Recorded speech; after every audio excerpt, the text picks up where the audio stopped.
And now for tonight's forum. Good evening. I'm Anitra Steele, Chair of the Forums Committee.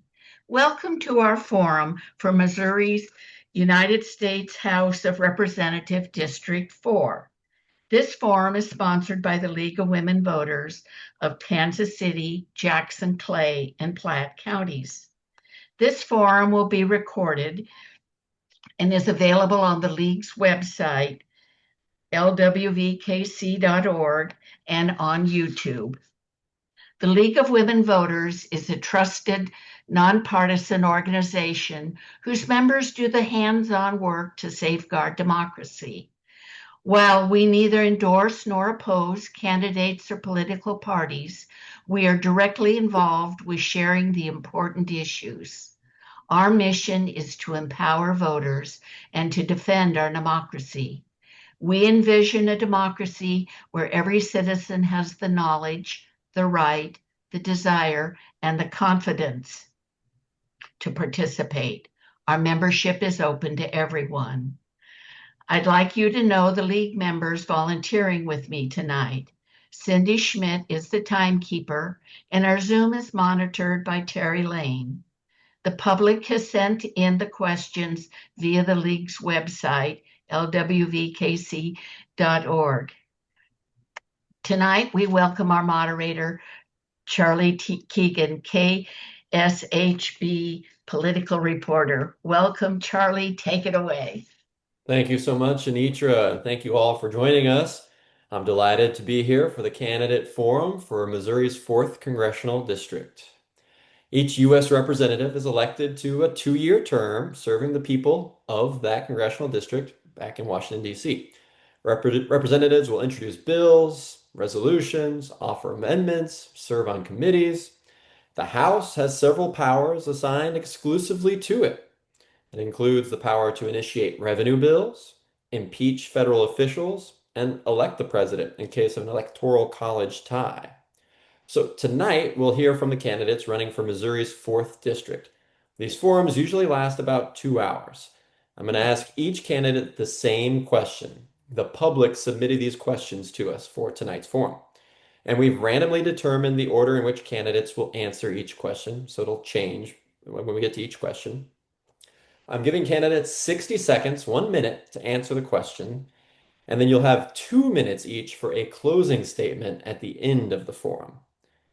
The League of Women Voters invited all the candidates running for the seat to participate, and we welcome the candidates who are here participating.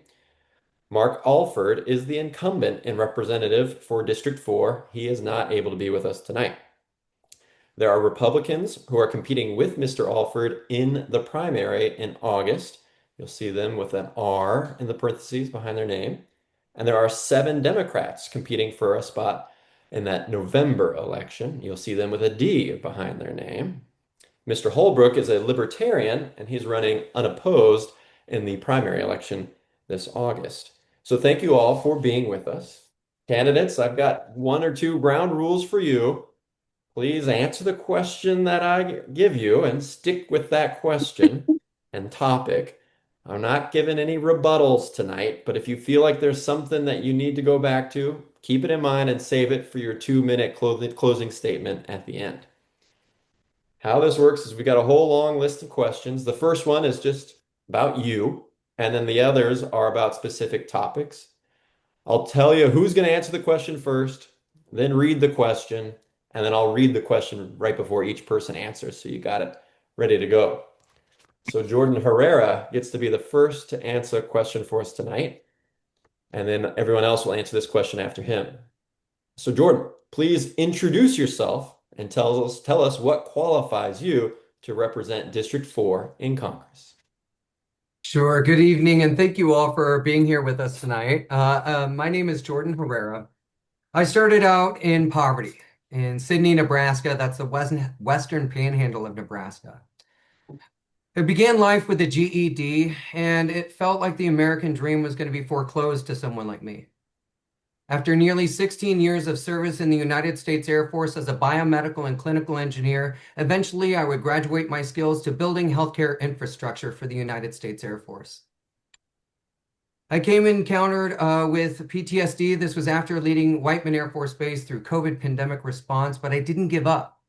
I transformed my service into a legal career field. I practice constitutional law, and I'm a former assistant Missouri Attorney General. It's my belief that in this race today, right now, we're talking about electability, viability, competency, and who has the training and the readiness to defend us and represent us in DC. Thank you so much. Hartzell Gray, we're going to go to you next. Please introduce yourself and tell us what qualifies you to represent District 4 in Congress. Yes, and thank you so much for having me. I apologize for being in the car. I am here visiting with our folks in Marshville, Webster County. Thank you for the hot dogs. And so we're here, and I just want to thank the League of Women and Voters. I myself am a son of this state. I am an heir to a working class tradition that was working moms, to be honest with you. My great grandmother was a sharecropper in Morrilton, Arkansas. She moved the family here to Kansas City. And on her deed, it said no colored folks allowed. This was a sharecropper. My grandmama picked cotton. Her name was Priscilla. To us, that was just Mama Priscilla. And that's where I learned that it's more than just the golden rule, is you got to love everybody, baby. And so that's why I'm running. I'm an organizer, I'm a media person, but I'm also a person who believes that we deserve it all. We can be free and fed. We have, and we'll make sure we demand universal health care. We'll make sure that we demand child care that is universal and free. Make sure that we codify Roe v. Wade at a bare minimum. Make sure that we guarantee our folks are free and fed. We tax the rich to pay for these things that I'm talking about. We can do it all. Thank you, sir. Thomas Holbrook, you're next. Please introduce yourself and tell us what qualifies you for this seat. My name is Thomas Holbrook. I grew up in Missouri, and in strict qualifications, I'm qualified to run for constitutional requirements, but I'm assuming you're going to want more than that.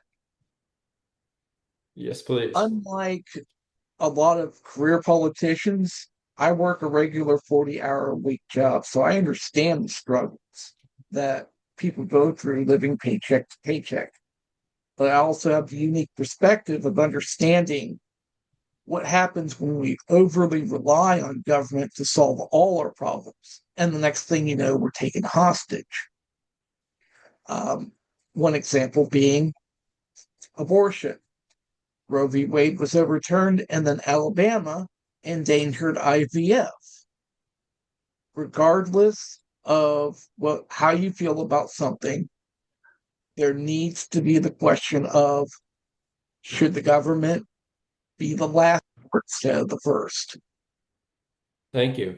Randy Miller, we're coming to you now. Please introduce yourself and tell us what qualifies you to serve in the 4th District.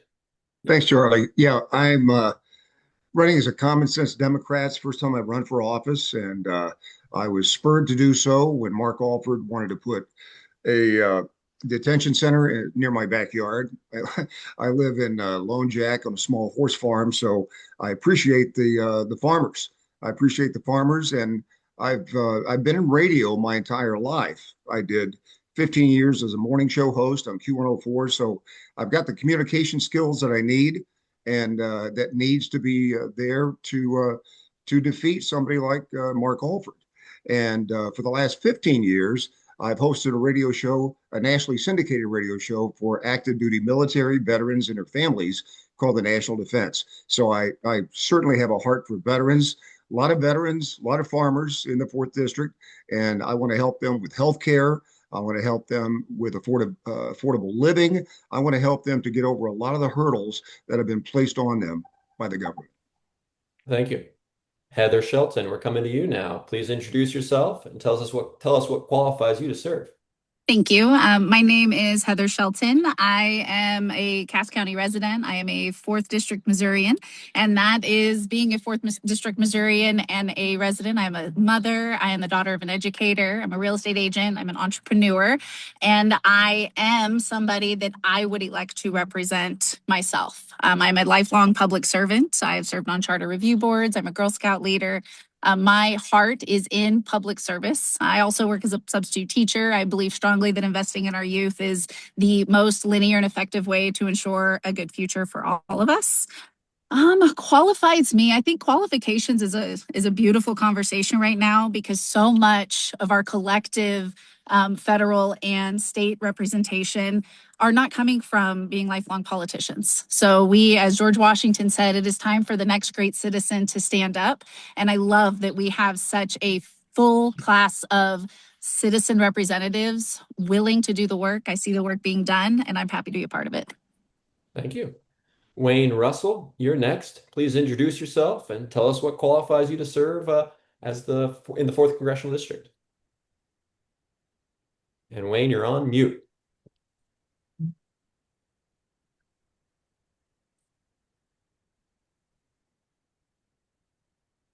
There we go. Perfect. So my name is Wayne Russell. I'm not mute, and I'm here. I've been a nurse for 40 years. I've been a teacher for 20 years. I was trained in the United States Army as a combat medic. I have 9 children, 26 grandchildren, and I have worked my whole life in those 2 jobs and we realized that workers deserve more today. We have a presidency who is leading us in fascism, and I decided at that point, this is way past it. I have got to step forward. That is not what I stood for as a soldier and fought for. What I fight for today is to be able to help teachers, nurses, all professions be able to get health care, all the things that they need. Thank you. Jeanette Cass, we'll come to you next. Please introduce yourself and tell us what qualifies you for this position. Hello, I'm Jeanette Cass, and I've got a little bit of a raspy voice because it's hay season out here in the farmland, and I've been trying to get my hay put up. Basically, I'm a lifelong Missourian. I've lived here my whole entire life, and I've watched the way that things have changed drastically over the last 30 years. I've held 7 different jobs while raising 2 kids by myself because Dad decided he didn't want to be a dad. And so I know the struggles of trying to obtain childcare, put your kids through a good school, work through a recession and try to hold on to your house. I think my life experience is just life experience. I think 80% of the people, you can check, I'm not sure, I think it's 80% of the people in Congress right now are attorneys, and a large percent are doctors. And I think they're kind of out of touch with what real people are dealing with every day in their working life. And that's why I ran for office. I think that... Okay, Jeanette, I've got to cut you off there. Our timer went off. Thank you. Sorry. Ashley Rogers, you're the last to answer this question. Please introduce yourself. Tell us what qualifies you to serve in the 4th District. Great. Thank you so much. I'm Ashley Rogers. I live in Kansas City with my partner, raising our 5 and 4-year-old sons. I also grew up in a small town in Dade County, which is on the southern part of District 4. Today, I work full-time for a global architecture firm as the America's Resource Manager. So I'm in charge of staffing over 600 employees across the U.S. I understand team dynamics, how to resolve conflict, how to align skills and experience with the project needs. But as the redistricting lines took shape, I realized that the new District 4 includes where I grew up and where I live today. And I thought I brought a unique experience having lived in both rural and urban communities. And I can be able to bridge the gap of those 2 communities that really need each other to thrive and make not only those communities, our state and our country better. I have a lot of friends across the political spectrum, and we don't have to agree on everything to get a lot done for everybody. Thank you so much. Candidates, our next set of questions are all about different topics that you will face should you win this office. And the first one has to do with redistricting. And Heather Shelton, you'll be the first to answer this question. As a result of recent redistricting by the Missouri legislature, Kansas City has been split between 3 new districts, the 4th, 5th, and 6th. District 4 was previously a predominantly rural district. Now it includes the western part of Kansas City. So If elected to Congress, how will you manage to represent such wide-ranging interests within the district? Heather Shelton. I believe firmly that in order to represent people, you have to put in the effort to meet them and know who they are and what their needs are.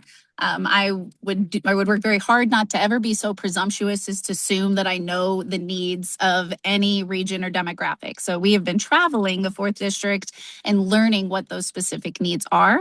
And I would continue to do so for the entire duration, being accessible, answering the phone, responding to emails, hosting open spaces, and a continuous effort at learning the needs so that we can have those open conversations. Difficult conversations, plainly, is, I believe, one of the most critical components of any sort of governance, and that is something that I'm not witnessing enough of right now. So traveling into those spaces, as confrontational as they may be, oftentimes finding that it's the like the apprehension. We oftentimes have so many preconceived notions that we don't give ourselves enough time. So traveling those spaces and learning the needs is what I would tend to do and how I'd represent.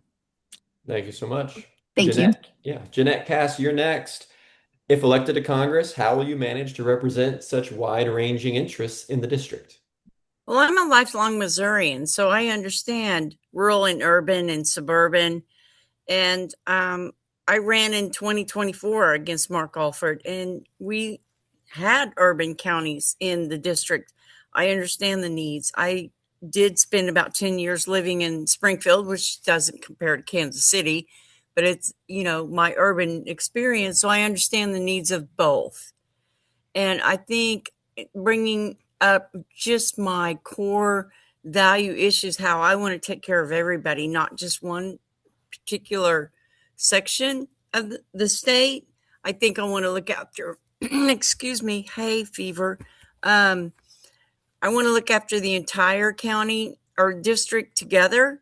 And I think as Missourians, we need to not separate each other. We need to work together. And that's what I'm going to do.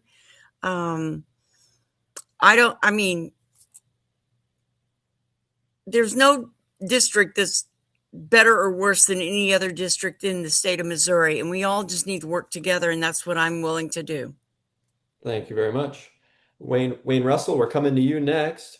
If elected to Congress, how will you manage to represent the interests in this wide-ranging district? I think my experience, teacher, nurse, father of a bunch of kids, that's universal. And that carries over to whatever. I can understand that what's happening in the rural areas and how they're being deficient of their health care. I understand what's happening in the inner city for what they need. But I want to address one thing. People say you don't care how much they know till you know how much they care. I started this race in the 4th district or in Columbia. That was part of my district. Put all my time, my efforts into that.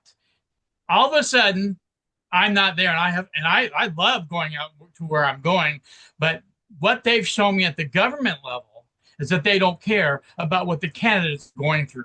And as far as redistricting and what I would do with it, I'd be sure this doesn't happen again. Not to mention that it's a racist move. Thank you so much. Ashley Rogers, you're next. If elected to Congress, how will you manage to represent the interests of a wide-ranging district?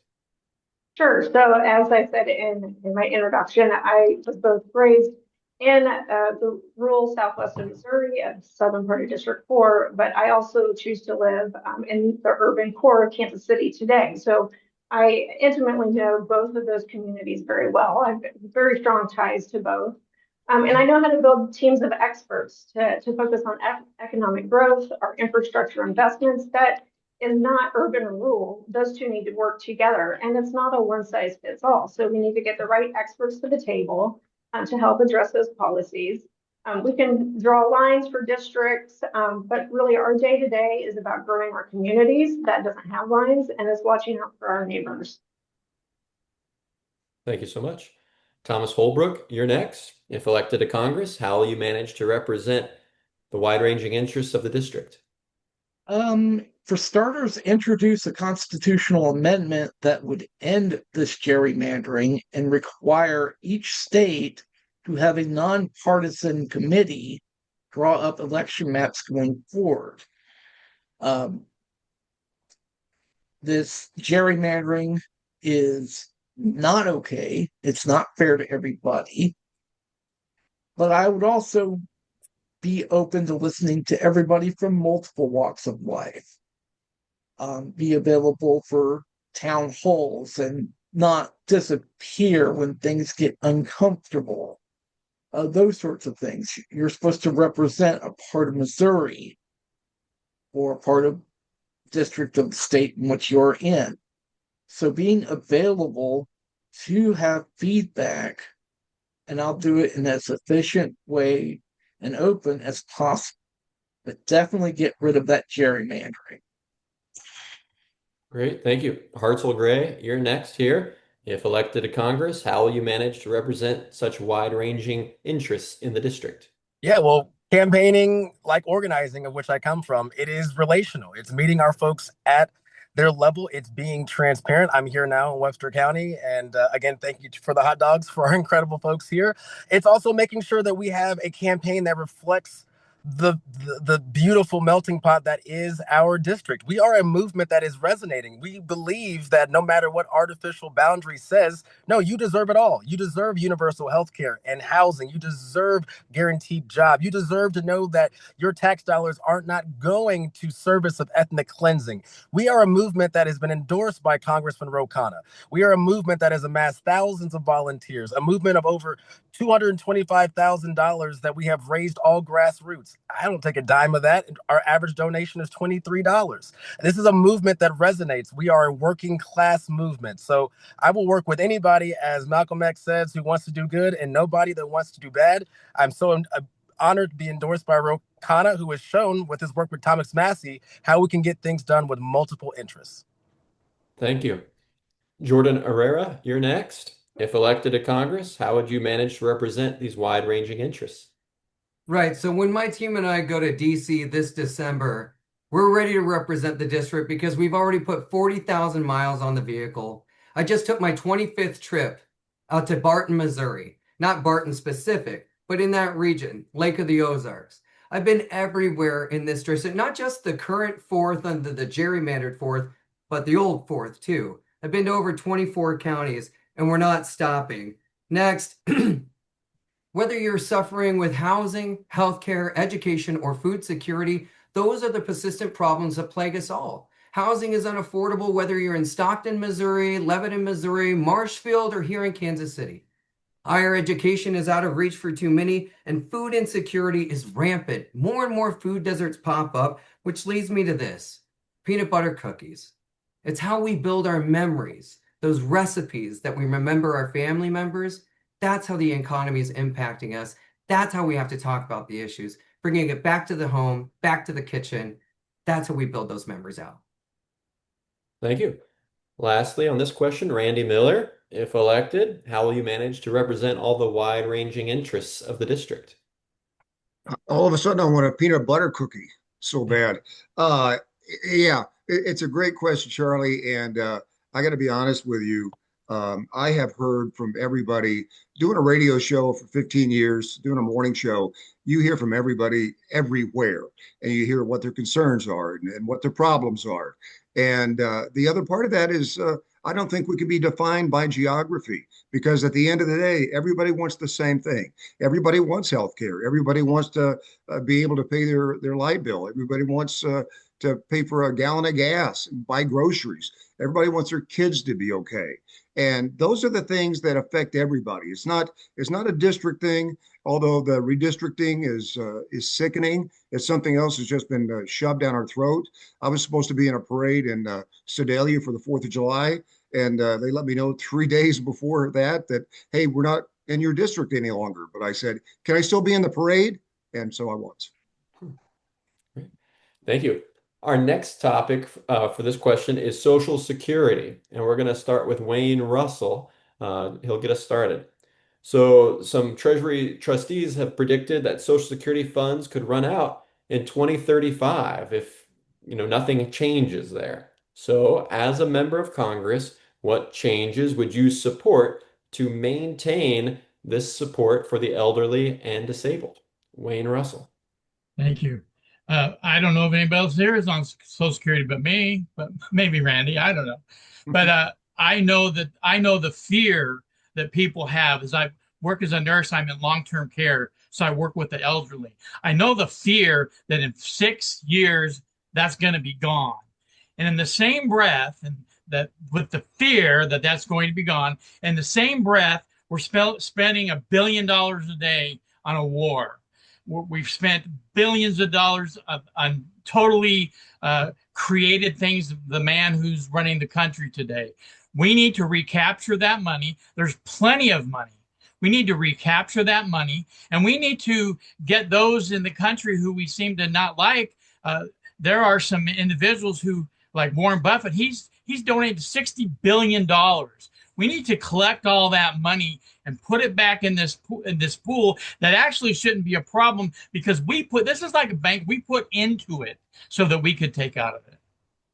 Thank you, sir. Hartzell Gray, you'll be the second one to answer this question.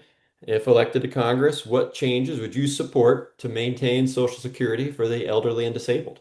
No, thank you for this question. I was just talking about Social Security just about an hour ago. I am an FDR type of Democrat. I think Social Security is the most successful social program in the history of this country. So how do we make sure it is solvent? It's not raising the cap on Social Security. It is eliminating the cap on Social Security. Every dollar after 180,000 is not going towards Social Security. That is a ripoff to working people. I believe in the dignity of life of people who deserve to age with grace, but also just deserve the right to live. Again, I am someone who believes in Social Security. I will make sure it is never privatized. We will make sure it is funded in perpetuity, in addition to taxing the rich, making sure that these corporations and billionaires and a trillionaire are paying their fair share. I will never abandon Social Security. Again, I'm an FDR type. We're going to only empower working folks. We're going to make sure that our country, the American promise,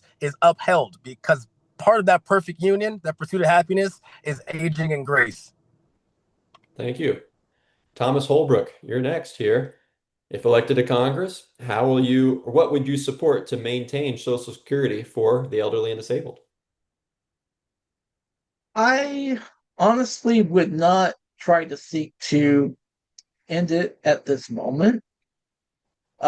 We've had too many so-called conservatives try to throw the poor and the elderly under the bus. I would focus more on eliminating corporate welfare first, and the way that we've been abusing taxpayer money for unnecessary wars and what have you, and then possibly redirect that funding to make sure that people who've relied on this program don't have the rug pulled out from underneath them, and then push conversation forward about, okay, now what do we do going forward?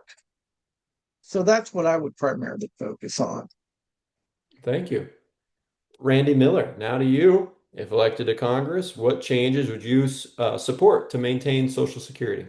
Well, first of all, it's amazing to me and terrifying that we are at this point where in 9 years or so, that Social Security may run out.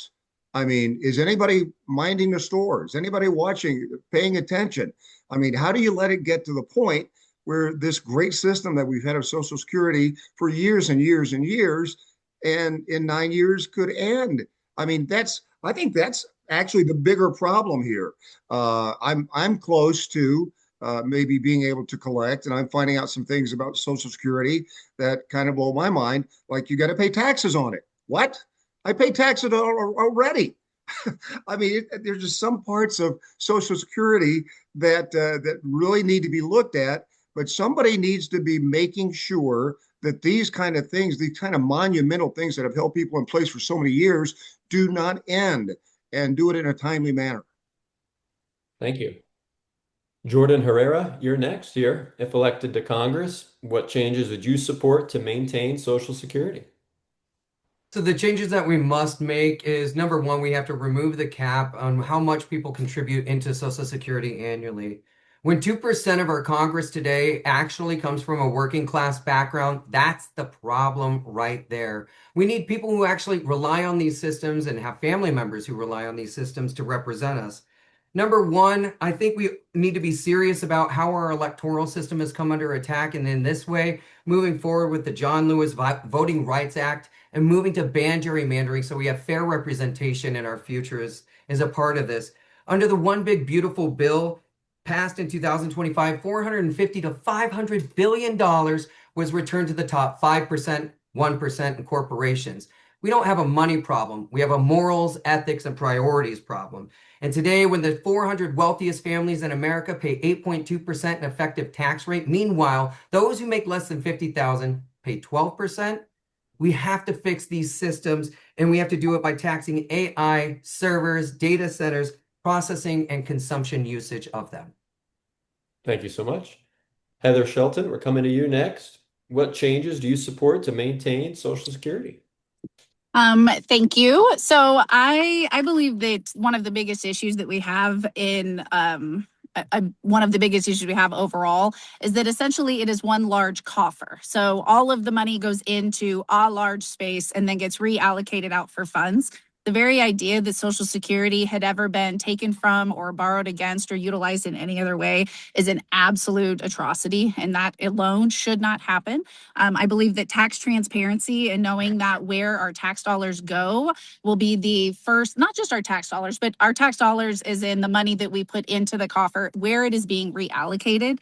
We have a lot of conversations about where money should or should not go, considering that we do not ever really get to look at all of the pieces at one time. So it's very difficult to hold that conversation. So my initial initiative, and specifically regarding all of our tax dollars, would be complete tax transparency. Social Security is one of those dreams. I'm 43 years old. I grew up in a time when we were promised a lot, and that was one of them, and we need to honor that promise. Thank you so much. Ashley Rogers, you're next here. What changes would you support if elected to Congress to maintain Social Security? Sure, thanks. I would remove the wage cap completely. It's currently set at $184,500. So anyone making a dollar more than that is not paying into the Social Security system. So we need to remove that completely and automatically are earning on everyone's full income. I would also recommend reducing the payroll tax rate from currently 12.4% to 11.6%. So that gives working families that are making under 184,000 a little bit of a break on their current wage, because you're bringing down the percentage a little bit. Anyone making slightly over, you're basically level setting, and it's a break even point. But then we are able to gain on anyone making significantly more than that.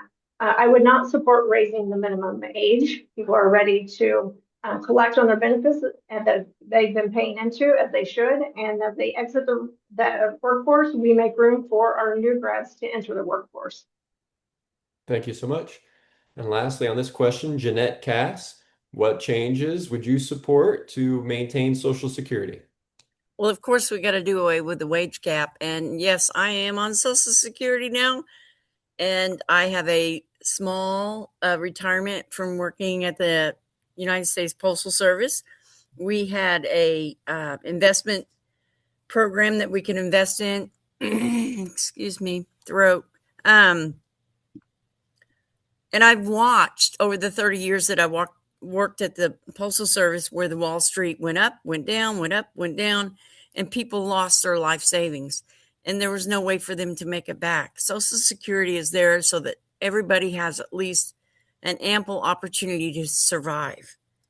So I firmly believe that we need to keep it available for everybody as a backup. And, you know, if you want to invest on the outside, invest on the outside. But let's have some security for Americans. I mean, we're the ones out doing the work to grow this country. So at least we need some securities to carry forward with. So yeah, let's do away with the wage gap on it, and let's make everybody pay their fair share. Okay. And let's make sure that everybody has some sort of security. Thank you so much. Our next question is about artificial intelligence. And Thomas Holbrook, you'll be the first to answer this one. This past Saturday, the New York Times published an article about voters using artificial intelligence to help them make decisions about whom to vote, for whom to vote for. So, what measures would you support to limit AI's influence in politics, assuming you want to limit AI's influence on politics? Thomas Holbrook. This is one of the examples where I'm talking about where government should be the last resort, not the first. I'm going to give you a hint.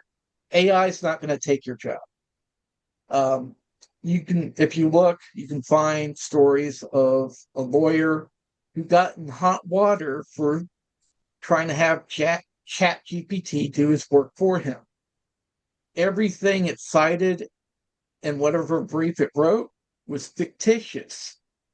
Courts found out about it. They got in a lot of trouble. I'm not opposed to AI data centers, but I would urge caution that our electric grid will not handle it if we are reckless about building them. And there are better ways of going about it. The internet backbone companies, look at how they built their data centers. They don't pollute the areas around them. So I would do more of educating first and urging better caution and stepping back and thinking instead of blanket policies based on emotional knee-jerk reactions. Thank you very much. Randy Miller, the question goes to you next. What changes would you support, or yeah, what measures would you support to limit AI's influence in politics? And then Randy, I think you might have a frozen screen there. We're not seeing you move. And Charlie, I think that goes to ask the candidates what they think, a forum what they think, and the people that go to AI for answers or some other way to get an opinion. AI is instrumental right now in developing a defense technology. Have AI. All right. Randy, are you still with us? I'm sorry. Yeah, your internet was cutting out there. We didn't hear most of your answer. All right. But we'll come back to Randy if he rejoins. Jordan Herrera, you're next here. What measures would you support to limit AI's influence in politics? Yeah, I think very clearly we need to move forward with the No Fakes Act, which bans deep fakes as it relates to taking, someone's name, image, and likeness and reproducing an image of them or putting them into any kind of number of, fictitious poses or places that could present maybe even a hyper-realistic photograph that is not true. I think that's not necessary. And I think, don't get me wrong, there needs to be a space for the First Amendment here in like the sense of political cartoons and political humor. But when we see it go a bridge too far and it becomes defamatory, or if it becomes putting words into somebody's mouth that they didn't actually state or operate in, then yeah, I think we do need to have an active voice. And frankly, that's the role of our government, is to make sure that we protect people. So I'm all for making sure that we put responsible guardrails around AI today to prevent our workforce from being hollowed out. Thank you. Randy, it looks like you're back here on the thing. Do you want to just sum up your answer there again for us? Because it was a little choppy. Yeah. Yeah. Sorry about that, Charlie. I was just saying that if AI is going to be here. So if it's going to be here, why don't we take advantage of it and control it? Right now, AI is really helping in the defense industry in terms of what we're making for defense. I want to expand Whiteman Air Force Base into a defense and technology hub, the biggest one in the Midwest, create thousands and thousands of great paying jobs, not just with a living wage, with a thriving wage. And let's go ahead. If AI is going to be here, why don't we control it here in Missouri? Thank you very much. Okay, Jeanette Cass, you're next here on what measures you would support to limit or not limit AI's influence on politics? Well, that's something we're all going to have to look into because it almost changes every day. But the main thing is that your vote is your voice. And if people are looking to AI to pick their choice on who they're going to vote for, they could be getting misled by algorithms. And, you know, gosh dang it,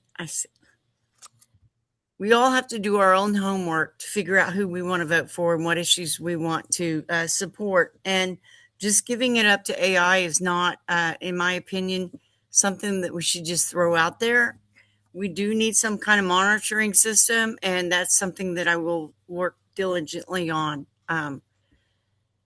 Let's not let the machine take over our brains, people. It's like, this is your vote, this is your voice. I'll do whatever I can to monitor it. Great, thanks so much. Wayne Russell, you're up next here. What measures would you support to limit AI's influence on politics? The first measure would be to vote out Mark Alford and Donald Trump, because as far as I can see, they're AI. They're not here today. Where's Mark Alford? Right. All of these candidates showed up.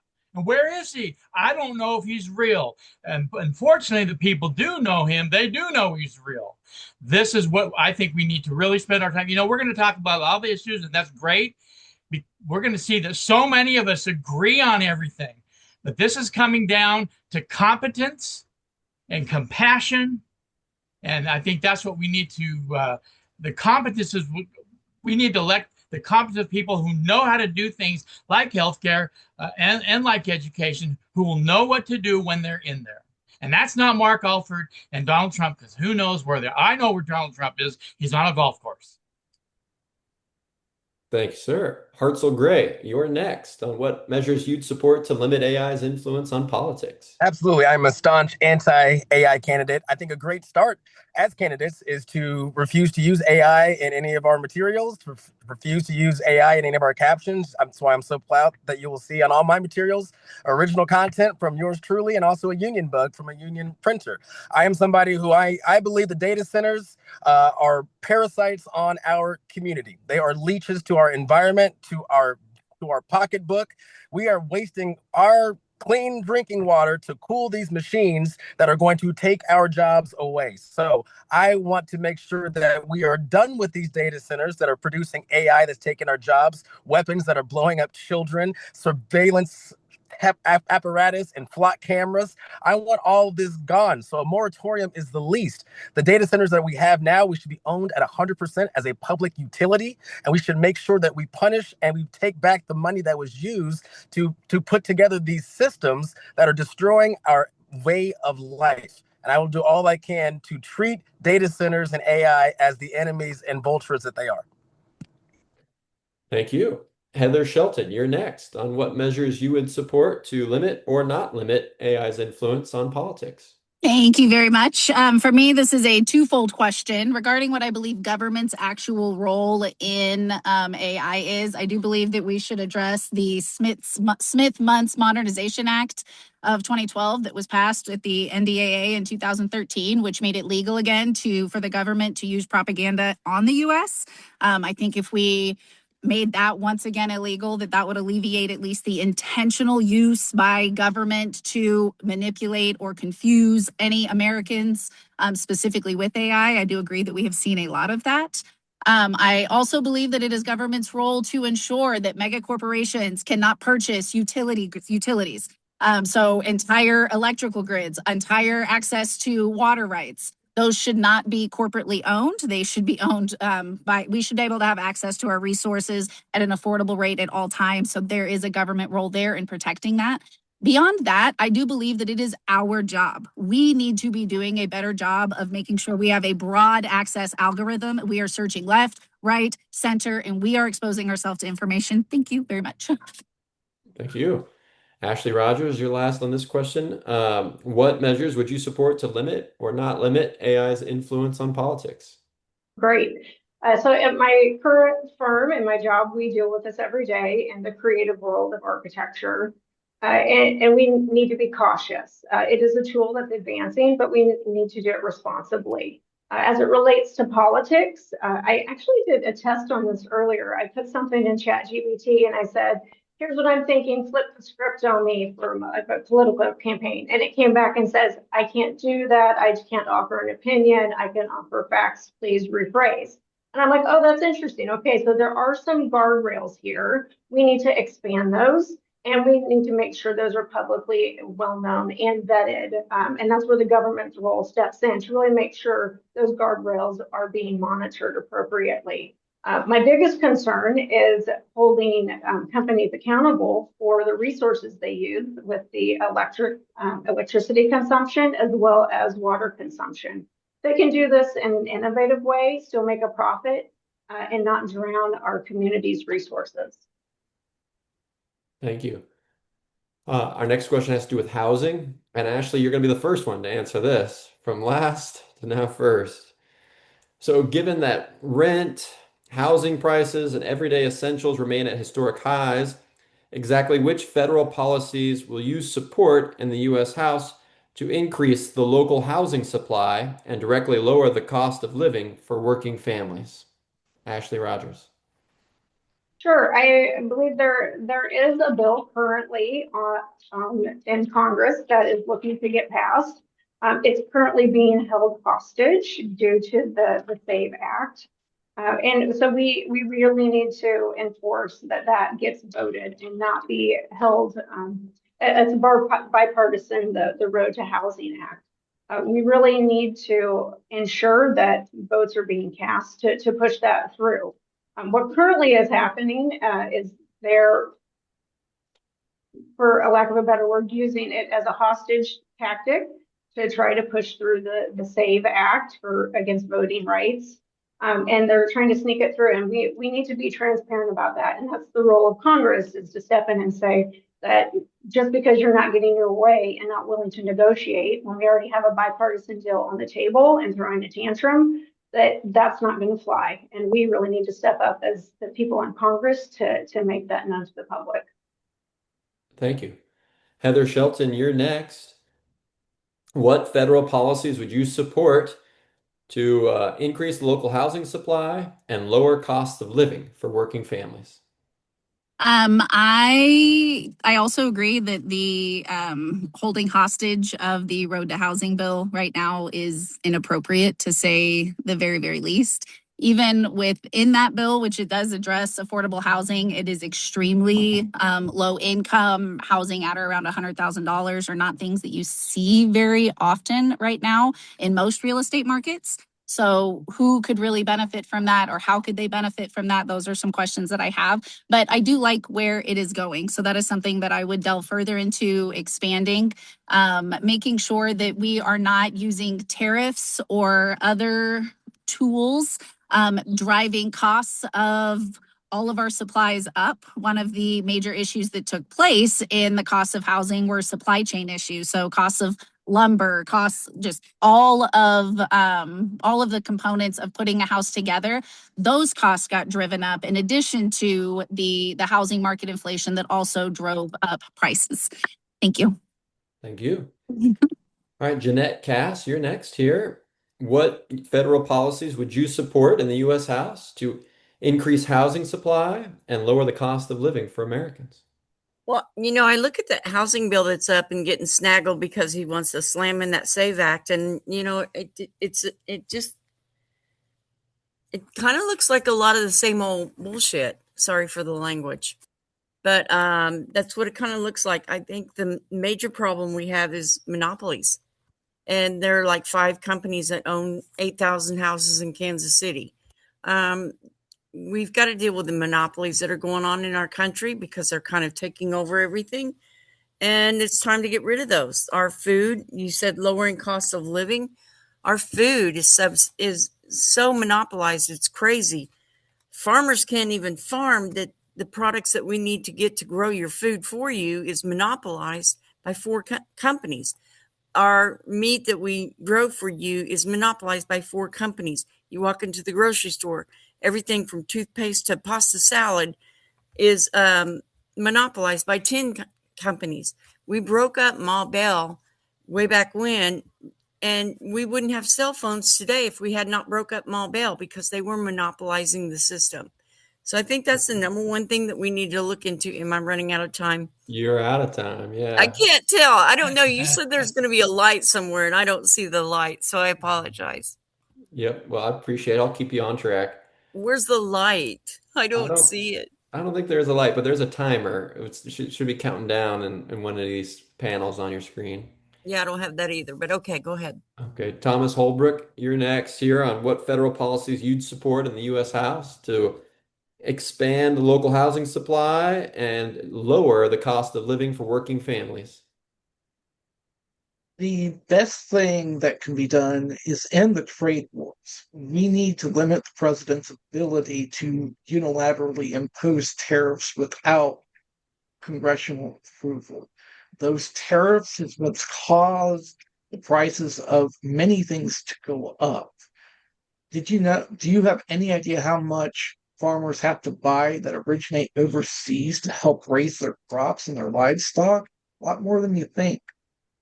Beyond that, it would be up to, local officials to stop putting in regulations that prevent what's called tiny homes from existing. There's too much of not in my backyard mentality. And we need to end that.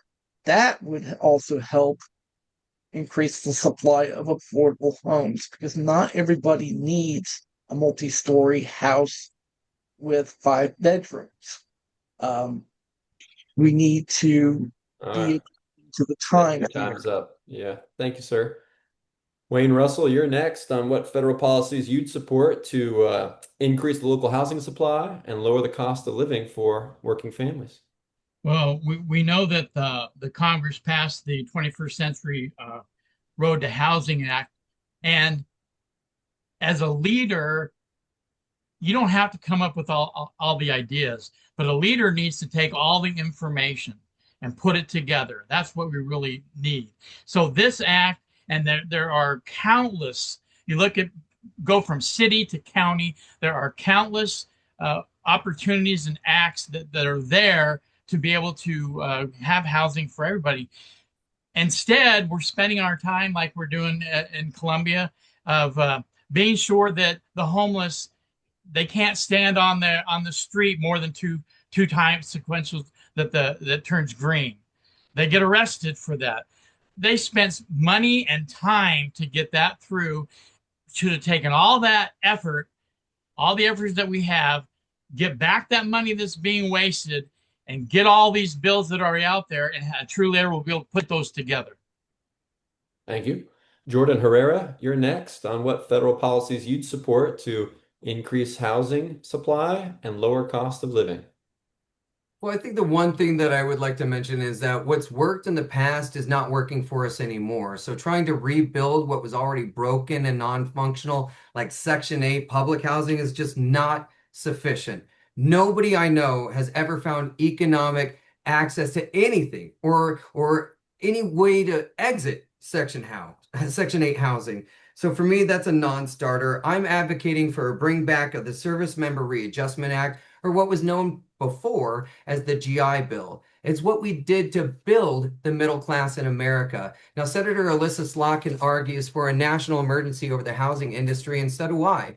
By doing that, you'll be able to drop the building price of materials to rock bottom prices along with the land. In addition, a creation of a program called MyTech, or middle income housing tax credits, used to be that vehicle to build hundreds of thousands of new homes in the $100,000 to $200,000 price range, means that they are affordable, and we can give birth to a new rising middle class, just like we did in 1944 when FDR, the father of our Democratic Party, signed the previous law into action. Thank you, sir.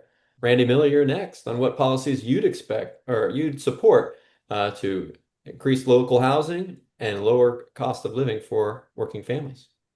Yeah, well, while the president yawns about affordable housing, there are people in the fourth district sleeping in their cars, and that's just a reality. I think there are a lot of ways that we can get to where we need to with housing. As I drive through the fourth district, whether it's Marshfield or Odessa or Nevada. There's so many abandoned vacant buildings that have been abandoned for years. I mean, these buildings can be pretty easily put back together and made some cheap condos. I support the Keep the Pay Act, which provides for every couple filing jointly, you don't pay taxes until you earn your first 75,000 in revenue. And it's a great policy. It's a great way to give people that are just starting out a leg up. And I'm sorry, but if you're a disabled veteran, regardless of your disability, you should not have to pay property taxes. That's just the bottom line. Thank you, Randy. Hartzell Gray, you'll be the last to answer this question about what you'd support to increase the housing supply and lower cost of living. Absolutely. I organize on the ground, 10 toes on the ground every single day with tenants of Kansas City, tenants of our district. Listen, it's not a zoning issue that we have. We don't have the housing we need. It's a funding in perpetuity issue. We need to repeal the Faircloth Amendment that was put in place during the Clinton administration, which gutted our ability to make social housing. And instead, we just freeloaded that to the private sector with their own big business, big money interest. You know, $100,000 and $200,000 is not affordable to folks who I'm talking with every single day, working people. So we need to make sure that we offer grants for home buying. We need to make sure that we implement rent freezes. We need to do what Representative Summer Lee is talking about in Pennsylvania, doing a tenant's bill of rights, making sure that we cannot be denied because we can pay our rent, but they don't like the way we do it. Maybe it's because we're on Social Security. Maybe we're a gig worker. We need to make sure that working folks are protected, because not just tenants are affected here as well. If you don't pay your mortgage, they're going to take your house too, which makes you a bank tenant. So we need to empower working people, come after corporations, and house the people. It's a human right. Thank you very much. All right, our next question has to do with the SAVE Act, which some of you brought up during your last question there. And Ashley, I'm sorry, we're going to start with you again. We had one candidate not join us, so he was supposed to go before you here, but you're going to go first now. So the Safeguard American Voter Eligibility, or SAVE Act, would require individuals to provide documentary proof of U.S. citizenship when they register to vote in federal elections. So plain and simply, do you support or oppose the SAVE Act? And then please explain your position, including how you believe it would affect both election security and eligible voters' access to the ballot. Ashley Rogers, we'll start with you on the SAVE Act. Sure. So I do not support the current SAVE Act as it is written. I think it is our right as Americans to vote. We have free and fair elections. We have transparency in that. There is not mass fraud. If there are, we are following it up and addressing that.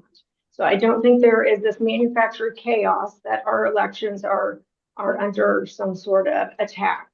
I do think it puts an undue burden on women specifically with additional documentation, especially married women where their married name no longer matches their birth certificate name. And now, thanks, we have another errand that we as women must run to go get all the documentation to prove that we have our natural right to vote. So I do not support the SAVE Act.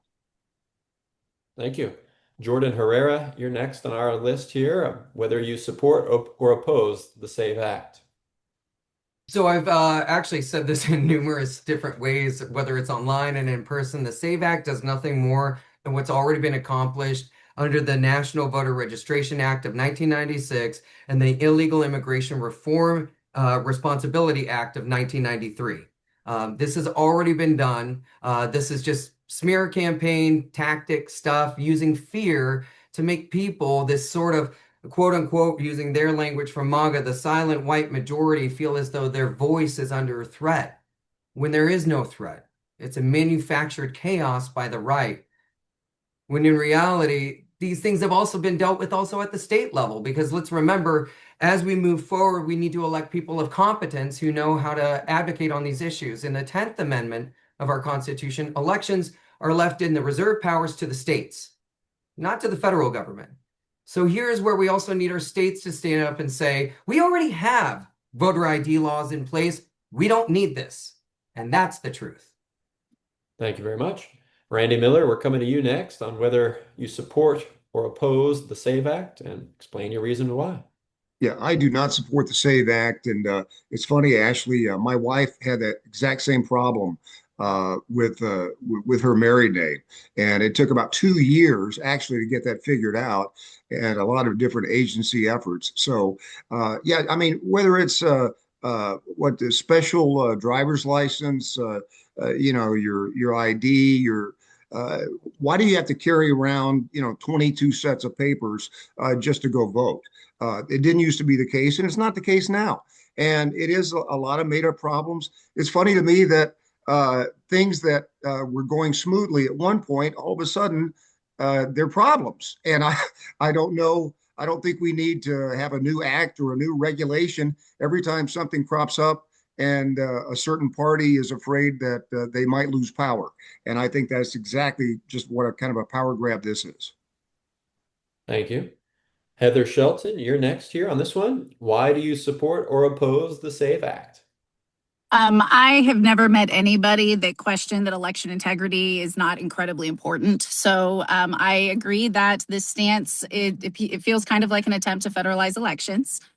When I have done the research into election fraud, the SAVE Act does not actually address a lot of where we actually see election fraud. So it also makes me question again. I tend to look at everything and think, why? What is the motivation? Why are we, what is pushing us or urging us in this direction?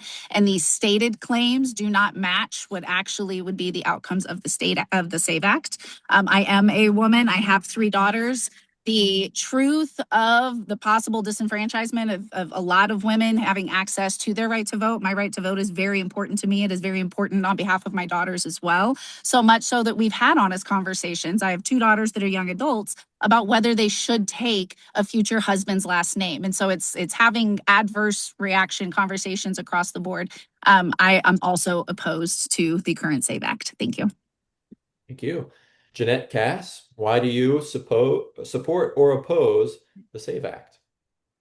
I oppose it. I mean, I'm just like everything everybody else has said, that there's no reason for it. We in Missouri have worked tirelessly to make sure that everybody was voting accurately. Sorry. And so I do feel like it's an overreach. There are people other than just women who change their name. Adopted children from foster care or whatnot. They all have to go through the same thing for the rest of their life now. It's kind of like Mr. Herrera said in one of his speeches earlier. He said, I got to carry around my passport all the time now. Well, now I guess to vote, you got to carry around all the documents that affected your name change. And I just think it's overkill, overreach, and I am definitely against it. Thank you very much. Wayne Russell, you're next on why you support or oppose the SAVE Act. Definitely oppose the SAVE Act. And I wish we could go back to why we're even talking this question. Many years ago, a man came forward and said, make America great again. I already thought America was great. I served in the military. I gave my life for this country. Well, I didn't give my life. I'm still alive. But I spent my time in the military because America is great. This is manufactured. This is manufactured from a man who can't stand losing. A man who, this has been the great World Cup. A man who almost decimated the whole integrity of the whole cup because he can't stand losing. And that's what this is about. That's all this is about. And that's what I think. Thank you, sir. Hartzell Gray, we'll come to you next on why you support or oppose the SAVE Act. Yes, I vehemently oppose the SAVE Act. I mean, this is another continuation on this war on working people, from these ICE goons who are abducting our neighbors, from this assault on reproductive freedom to just our basic loss of civil liberties and rights. You know, we are hosted this evening by the League of Women Voters. I myself am a Black man, the son of 2 Black parents. Voting is everything. The right of the franchise is, in my opinion, a human right. It is part of the American promise that we talk about. We need to make sure that we strengthen when it comes to our voter power. We need to make sure that Election Day is a holiday, make sure that we can allow ourselves to get to the poll because we have public transit that is funded. We need to make sure that our folks have paid family leave so they can take off if they need to go take their folks to the polls. Again, we need to safeguard our elections by protecting and empowering working people. This fascist maneuver, we've beaten it before, we will beat it again. Working people, that's how we do this together. Thank you. Thomas Holbrook, you're next on why you do or do not support the SAVE Act. If somebody came up to me and said, "Are you for the SAVE Act?" Not only would it be a no, it would be a hell no. It is unconstitutional. The 10th Amendment allocates that responsibility to the states. That's why when I mentioned earlier offering an amendment to the Constitution regarding gerrymandering, because it's the states that oversee the elections. We do not need to be trying to pass legislation like this in order to frustrate people into not participating in the process. That's just a sign that your ideas have already lost. So I absolutely oppose this unconstitutional law. Thank you very much. Our next question will deal with scientific research. And Randy Miller, you'll be the first to answer this one. A recent opinion piece in the Washington Post suggested that the National Institutes of Health should be abolished and its research should be replaced with support from private foundations. The question is, what is your position on federal support for scientific research? Randy Miller. Yeah, well, I mean, first of all, I think there's already too many hands in the mix. I think there's too many fingers in the pie. And unless we have independent oversight of these organizations, then it's never going to work. I mean, it's one thing to have a scientific organization that's totally of itself and self-audited and self-examined, but it's another thing to see the government again jump into a situation where it could control so many important decisions, and especially in the areas of medicine. We've seen that so much here in the past few years. All of your medical decisions have been taken away from you. A lot of people have lost their health care. All of this has been done right under our noses. And so I think that would be just a bad example of something setting that example again. Yeah, we just don't need that. Thank you. Jeanette Cass, you're next. What is your position on federal support for scientific research? I think it's pretty important. I think it needs to be saved, but I think it does need to be audited. I don't think we need to privatize that, because when I see government entities going to privatization, we end up paying out the nose for it. So I think it's healthy to be where it's at. We just need to audit it better, and I just don't want it to go private. I just when things go private, you lose more than what you gain. And if we're talking about our health, they're studying diseases for our health, and no, I think let's leave it alone. Thank you so much. Jordan Herrera, what's your stance on federal support for scientific research? Yeah, so right now, scientific research, health, and safety practices are under direct attack from not only the Trump administration proper, but from RFK Jr. For me, hearing, should we privatize the NIH? The short answer is going to be no. However, I think we should expand our options, really. So one of the great pieces of legislation our forefathers passed not too long ago, about 46 years ago in 1980, was the Bayh-Dole Act, which says that if you're the NIH or if you're a federal university and you receive federal dollars, and that's how you create the product that we then use as American consumers, but it becomes inaccessible, like, say, drugs, then the American consumer, as a tax holder or as a taxpayer, operates as a shareholder, and we get what's known as march-in rights. It's been used in 23 and 24 by President Biden. We cannot privatize it unless we expand the Bayh-Dole Act to make sure if you're receiving those dollars, the American taxpayer gets a say in the product cost. Thank you. Wayne Russell, you're next now on What's your stance on federal support for scientific research? Well, really a show or a sign of the hypocrisy of the administration that we have, that this is even a question. So you have a man who's convinced people that Tylenol causes autism, who eats dead bears, who swims in lakes with microbes, and in the very next breath, that administration approves fruit flavored vapes. So to think that that's even a discussion from them, that, oh, we need to privatize this, they have destroyed what we have at the federal level to control things. And the research was cut on cancer, and look at the measles outbreak. So absolutely the government should support health research. And unfortunately, where we're at today, they don't do that. They make up their own ideas of what healthcare is, and this is a travesty. Thank you.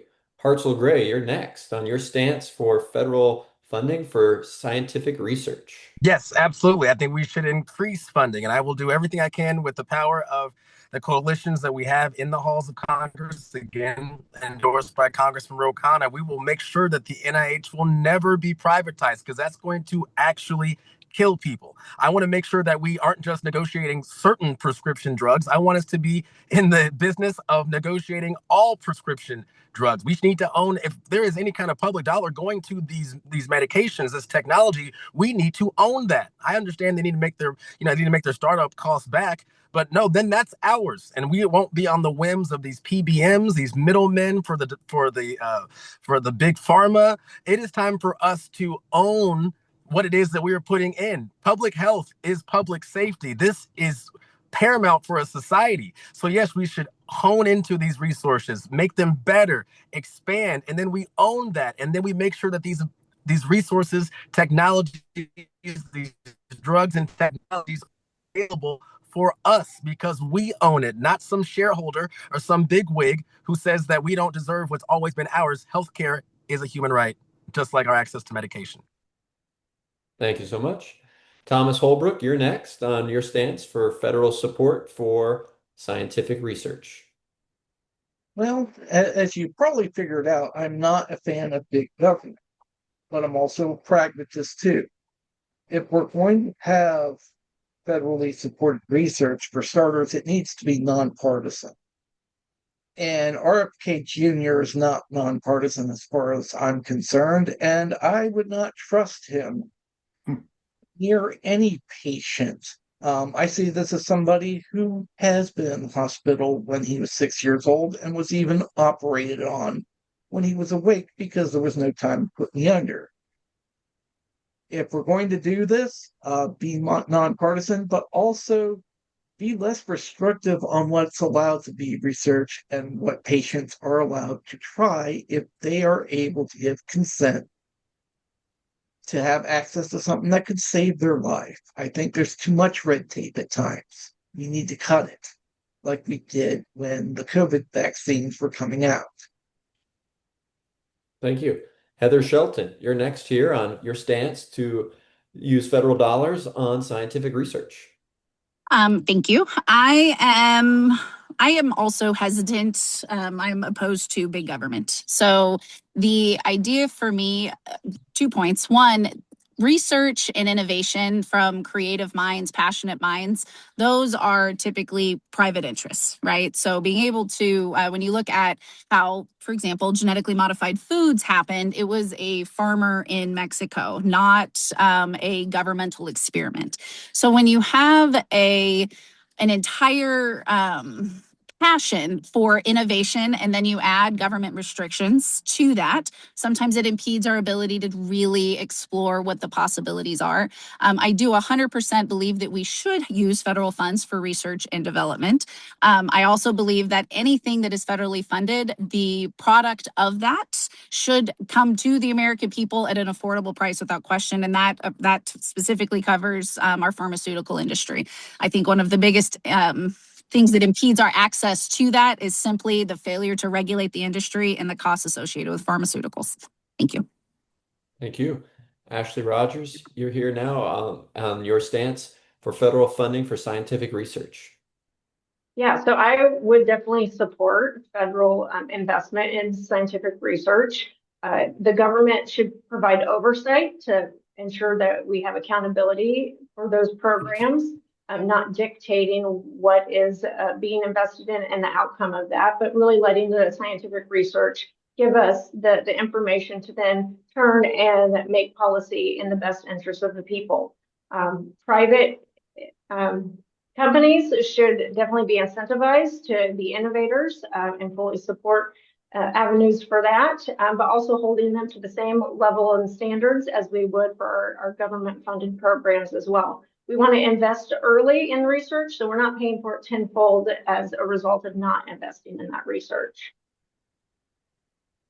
Thank you so much. Our next question is about political contributions and donations. And Hartzell Gray, you're going to be first to answer this question. I'll set it up for you. Many voters are concerned about the influence of money in politics, including the role of, quote, dark money in large political donations. So the question is, what reforms, if any, would you support to increase transparency and strengthen public confidence that elected officials are accountable to voters rather than major donors? Hartzell. Absolutely. Absolutely. And that's why I'm so proud of the grassroots campaign that we've ran. Have not taken a single corporate dollar. I believe that we've had one max out donation, I believe, of $3,500, but still with an average of $23, we've gotten over 225,000. That is what co-governance means, is when we people power organize together with a movement that resonates. We need to make sure that we get Citizens United just gone. In fact, the recent Supreme Court decision just a few days ago that now allows parties to get into this game. We need all of it to be gone. We need publicly financed elections. We need to make sure that we get this unaccountable money out of our politics. Before we went public on this race, Charlie, on a Sunday night, I got a DM on Instagram from a group that said I'm with one of the biggest lobbying companies in the country. Would love to talk to you about your race. So clearly they see us as the most viable candidacy. Guess who it was? No mask at all. It was insert her name at apac.com. This campaign has the moral clarity to say we are unbought, unbossed, much like Shirley Chisholm, and we take the power of the people, not the power of the profit or the pack. Thank you so much. Ashley Rogers, you're next now on this one. What reforms, if any, do you support to improve transparency and public confidence in elections? Sure, we need to overturn Citizens United that created quite a mess when it comes to campaign contributions. For full transparency, I actually just did my tally earlier today. I have only collected $3,535 in donations, which is fantastic. I don't even meet the threshold to file with FEC. And I feel like I'm still making great connections. So we don't need money to have great candidates representing people. I need your voice and I need your vote, and that means more than a pocket full of money. Thank you. Wayne Russell, what type of reforms would you support when it comes to election donations? You know, Joel Olson in the Marshfield group, he said, "Why is it that the people with the biggest signs and the most money, why is it that we're voting for them?" And of all the things in this campaign that has nauseated me the most, or the biggest part of this, is this whole thing about money. And, you know, our country spent $20 billion on the 2024 election. 10 billion of that was in advertising. With $10 billion, we could have ended poverty. We could have ended people not being able to eat. We could have built hospitals. There's so many things that we could have done. We've come up with a concept. It's win with charity. And I believe that campaigns that are done, they give their money to charity. Well, let's do it before. If we get money in our campaign, let's put it out into the community. Mark Alford, spend half of the $1 million you have in the community tomorrow. Thank you, sir. Jeanette Cass, you're next on what reforms, if any, you'd support to change election donations. I'm all with getting rid of Citizens United. Most of the money, nope, all of the money that I've raised is just coming out of people's bank accounts. There's no businesses, no PAC money coming to me. And in 2024, when I ran against Mark Alford, I raised not even a third of what my primary opponent did in that election, and I beat him in 22 of the 24 counties. I think it's knowing how to spend your money. That doesn't solve anything. I think the problem is we do have dirty money in here, and we really got to get rid of the dirty money because that's taking the voice away from the people. And I'm all about your voice. Your vote is your voice. And when these corporations come in and they just buy up the politician, no. Let's get rid of Citizens United and dark money. Thank you so much. Right on time there, Jeanette. Thomas Holbrook, you're next now on what reforms you'd support when it comes to election donations. I'm going to say something that's going to be the opposite of what has been said. For individuals, I think the individual contribution limit, or the limit that an individual can contribute, I think that needs to be eliminated. If somebody wants to spend $10,000 of their own money, whether they borrow it or what have you, on somebody they support, they should be allowed to do that. I myself, I don't accept money from anybody because I understand that times are tough. I tell them, donate to my party instead. But for those that raise money, I would not trust trying to have, foxes watching a hen house with the way corporations are currently embedded in our government right now by saying, oh, we need to get rid of, this court case and implement more laws when you have people already there and entities that could move to circumvent it. Thank you, sir. Heather Shelton, we're coming to you next on what, if any, campaign finance reforms you support. I do agree with what Mr. Holbrook said in the way that I believe that the caps on individual donations and the way that those work actually kind of incentivize some of the creative donating that ends up happening. So if we were allowed just more straightforward, that in and of itself would create a lot of that transparency that we are seeking. There are a lot of flaws with Citizens United, so I agree on that front also. I don't know if any of you have taken a political science course, but in political science course through Harvard Online Class, I learned that specifically in Congress, right? We have a 2-year election cycle. And the concept is that we are literally running to get elected. And so as soon as we are elected, then comes the intern, you have 2 years to again get elected. And I believe that that is a systemic failure. The entire rhetoric around campaigning, I have not taken any PAC money. I've raised about $7,000, just individuals. I don't necessarily see myself as somebody that would ever seek endorsements. For me, the work that I do is what I believe would have people want me to represent them and would elect me into that position. So having those kinds of conversations, encouraging citizen representatives to come into play. I have a really long timer set, so it's just now down to a minute. I would love to keep talking. Yeah. I just want to make sure we're okay with that. We got reset there, yeah. But having changing the conversation, right? We are supposed to be like citizen representatives, which this is a panel of. And that is different than the conversations that we see when we are surrounded by lifelong politicians. So increasing transparency, I think a lot of times means eliminating some of those strange barriers that kind of incentivize weird donation practices. And thank you very much. Thank you. Appreciate you. Jordan Herrera, will come to you next on campaign finance reforms. Yeah, absolutely. There's a lot that needs to be done in terms of campaign finance reform and just truly money into politics. Number one, we need to ban lobbying before and after office.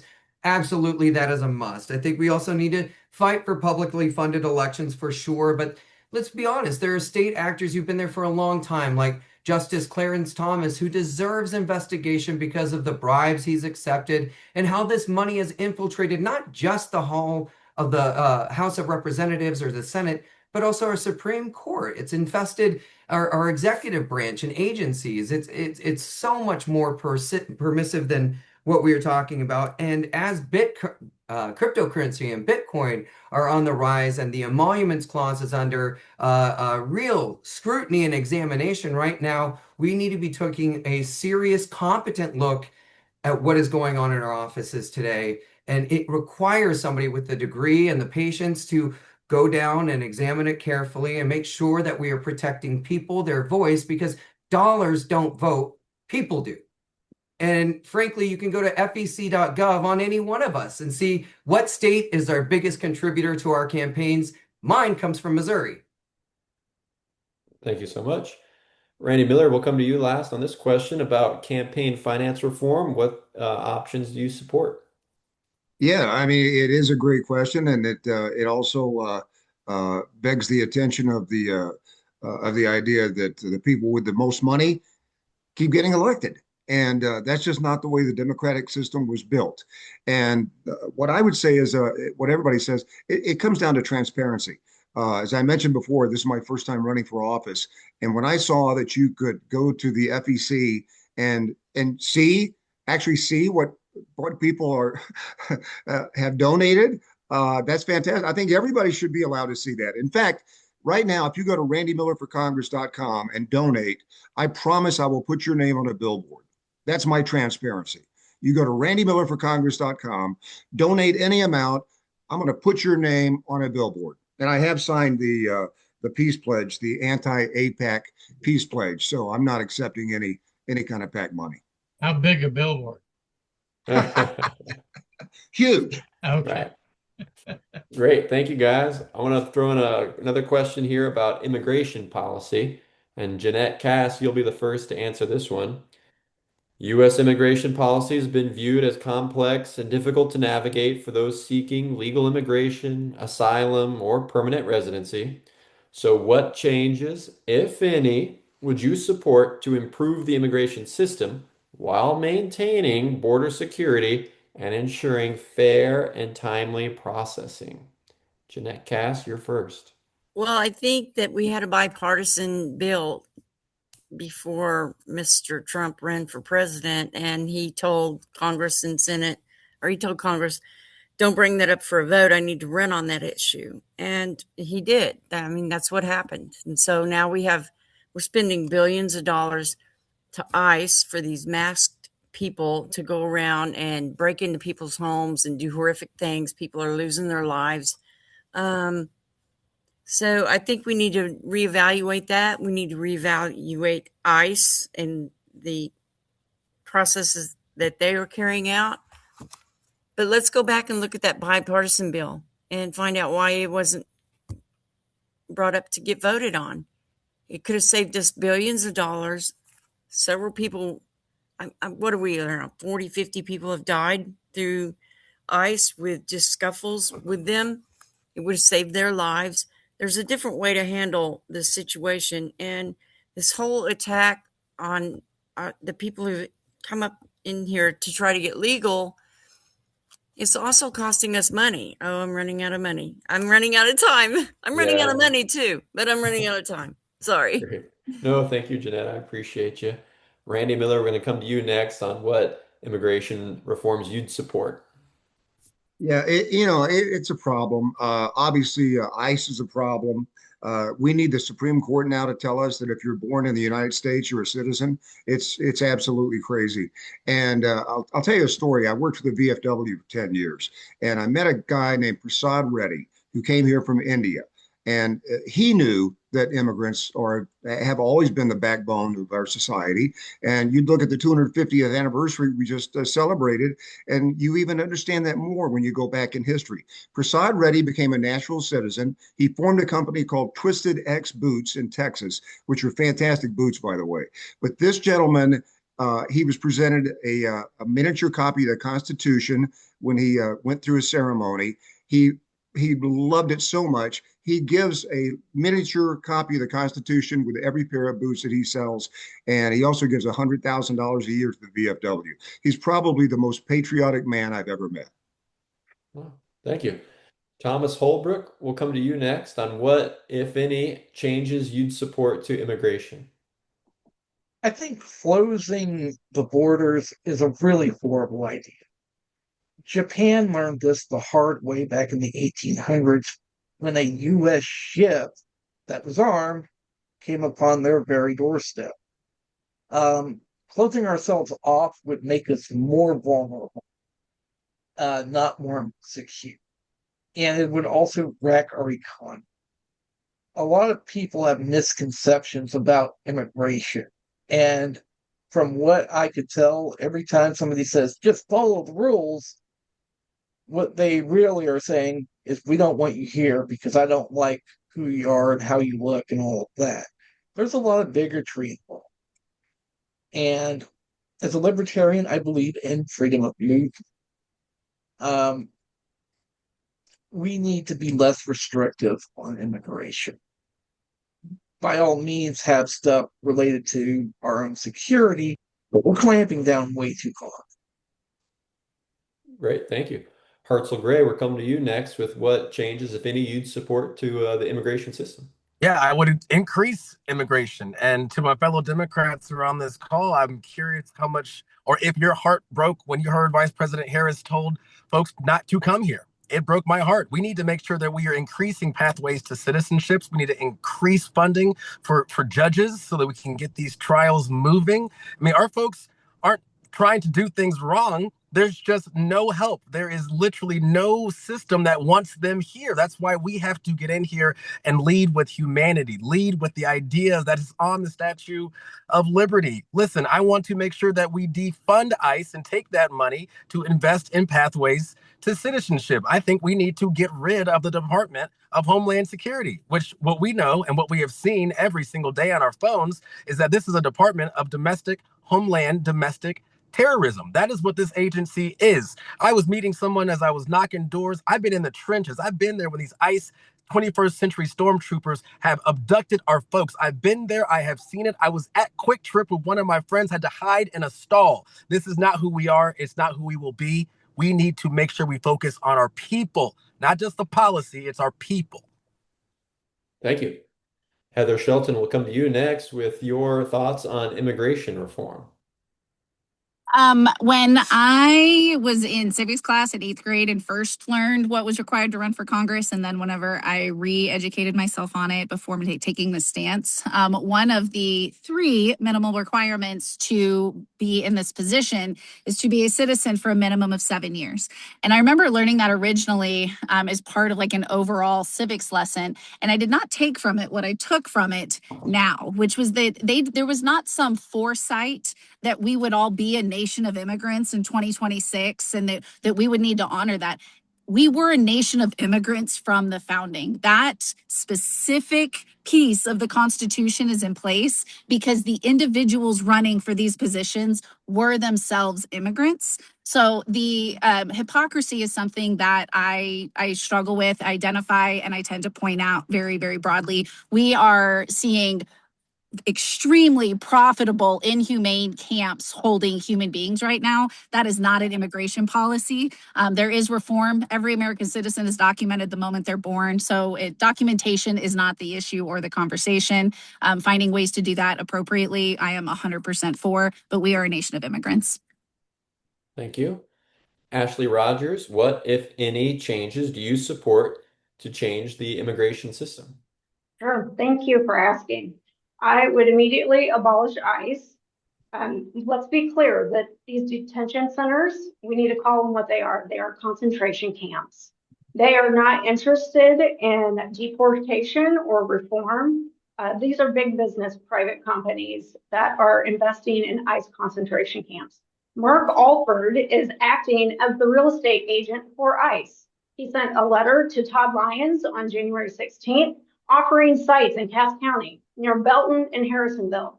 That is not something Congress should be doing. We can provide security for our borders in a humane way, make sure we're following due process, and also at the same time, work on a path to citizenship. That will bolster our economy. That helps everybody. Thank you. Jordan Herrera, what, if any, changes do you support to improve immigration? So for me, I've been personally impacted by immigration as it's been happening over this last over my race. June 2025, I lost my career as an assistant Missouri Attorney General because I decided on my own personal time to exercise my constitutional rights and protest against ICE.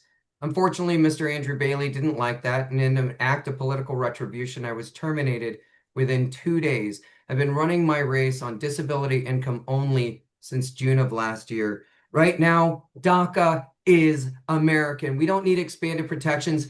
DACA students, DACA children are Americans. And under Ronald Reagan, he had the agricultural workers program that allowed people who paid their taxes, showed up to court for 8 years to become naturalized citizens. I'm arguing for the same, maybe over a course of 10 years, but if it was good enough for Reagan, it's good enough for us. And he was the man who said, we don't need programs that take from the needy to give to the greedy. And last, we should be bolstering up our state relationships with host nations dealing with immigration in their home countries, building up refugee sites there, rather than waiting for the issue to hit us on our doorstep and just treating the symptom over and over and over. Thank you. Wayne Russell, what changes, if any, would you support to improve the immigration system here in the United States? Amen to all that's been said. And before I forget, I wanted to thank Heather and Thomas for jumping into this lion's den of all these Democrats. And Heather, whatever you can do to knock him out before we need to go. You can use anything you hear today, as far as I'm concerned, to knock that guy out.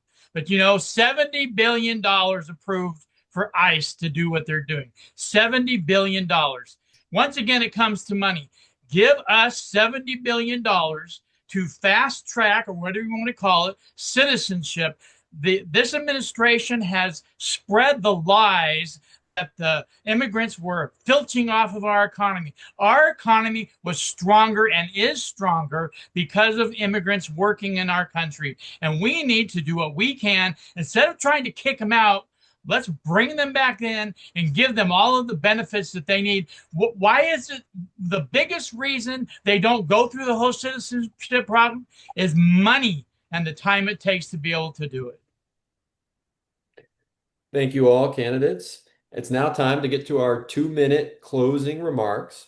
I want to personally thank you all for joining us and being a part of the forum tonight. In addition, I'd like to ask you to please share this this video once it's all on YouTube and the League of Women Voters website with all of your friends and voters that you come across on the campaign trail to encourage them to show up on election day and exercise their right to vote. So again, you'll get 2 minutes now, or yeah, August 4th. Yeah. 2 minutes to kind of give us your closing remarks and last plea to effort to voters. And we're going to start with Heather Shelton. I had this weird feeling that was going to be the case. A plea to voters. I am a 4th district's Missourian. So any one of us or our incumbent is going to be our representative. I care about the 4th district because I care about my own future. I care about my 3 daughters. I care about the reality of the world and the way that it's changing right now, and the recognition that democracy is an active participation sport. So I am here actively participating, and I can promise you that I will continue to do that every single day, traveling 4th district, being open to having difficult conversations plainly, reminding everybody that in the end, there is no wall you can build high enough that there won't still be people on the other side of it. And that my endeavors will always be for what is best collectively for all of our prosperity. I am a firm believer in small government. I believe that as communities, we should be doing a lot more within ourselves and for ourselves, breaking down all kinds of barriers. I think that divisive language that's been used against us right now is keeping us in small conversations when we could be having a lot bigger and better conversations all together. It is okay to not agree, regardless of what the topic is. But if you're not willing to come to the table and be open, then you are in no position to be making decisions on behalf of hundreds or thousands or hundreds of thousands or millions of people. So I promise to be that voice. I promise to be that person to sit and consistently work for you. Thank you guys all very much for being a part of the forum as well. This was a really cool experience. This entire campaign has been a really, really cool experience. And I am truly thankful to be walking this alongside patriots like yourselves. So I hope that you guys all have a fantastic evening. Mr. Keegan, you've been awesome as well. Thank you very much to the League of Women Voters. I am just in awe right now. So thank you all and have a very good night. Thank you. Ashley Rogers, we're going to come to you next with your 2 minutes for closing statements. Great. Thank you, Charlie. And thank you to the League of Women Voters. This has been a great forum. And I think it just reinforces why I even entered the race. That we can have broad discussion, civil discussion. And we're talking about the same things here as I talk about with my friends in both where I grew up and where I live in the urban core of Kansas City. We all want the same result. We may just approach it a little differently. All things can be true. All spectrums can be true, and we can have those conversations and work towards a great solution. I bring to the table expertise of putting teams together, of knowing who needs to be at the table, and recognizing when someone's not at the table, making space for them at the table so their voice can be heard, their experiences can be shared. I really am rooted in Kansas City. So I'm representing District 4 in that respect, but I was raised in Dade County representing and where my family and friends still live today, the rural communities as well. Those two must work together to thrive together. I know it works. I've seen it work. And I'm here to make sure that we continue those conversations. And I ask for your vote August 4th. And let's get some results for the people of District 4. Thank you so much. We're going to go to Jordan Herrera next for your closing statements. So I think as we move forward, we have to really consider who is the most electable and who is the most viable, because we are running everyone on this call is only running against Mark Alford and no one else. I have been focused against Mark Alford since last year when I was redistricted into the 4th. And I will continue my fight against Mark Alford because he is not fulfilling his constitutional duties. And that's what we require. Somebody who is able to go in there and fulfill the requirements under the law, under the Constitution, and go no further. We don't need more chaotic rhetoric. We don't need the next political influencer. We need the next congressman. Somebody who is tested, somebody who's ready, somebody who is trained for this moment. I've led organizations of several hundred people in the United States Air Force. I managed 8 healthcare facilities in multiple states, multi-million-dollar budgets, building healthcare infrastructure. I guided Whiteman Air Force Base, Johnson and Pettis counties through COVID pandemic response. I've also had the awesome and terrible responsibility to deploy airmen overseas and wonder if they're going to come home. And unfortunately, some of my airmen didn't. I've had to bury 6 of my own, 2 of them taking their own lives. It's hard. This representative will represent 2 military bases and a 10% veteran population, so you must intimately understand those experiences. I've not only been time tested, not only in the Air Force working for conservative presidents and liberals, but also for the most conservative attorney general in the country. And I still moved trans and HIV policy across the finish line. You show me another person who's willing to do that kind of bipartisan work to get trans policy moved out of Andrew Bailey's office. That's the person I'm voting for. That's the person I believe in. Thank you. Randy Miller, 2 minutes for you. Yeah, thank you, Charlie. You deserve a raise. Great job. Listen, I started out by telling you I'm running as a common sense Democrat. People say, what is that? Well, the best way I can explain it is that's a Democrat that will yell and scream, but also listen and work across the aisle, because there is no common sense in DC right now. And that's why things are not getting done. The last version of a common sense Democrat, and the 4th we've seen, it was the late, great Ike Skelton. Ike was fantastic. And I'll give you an example. So I'll take you back to 1990. I'm doing a morning show at Q104. Manuel Noriega had just been captured 20 days later. The invasion of Panama is over. And I get a call from a soldier in Panama from Kansas City. And I said, what is the one thing you miss most of all about Kansas City? He said, man, I would love to have a White Castle hamburger. So I called White Castle.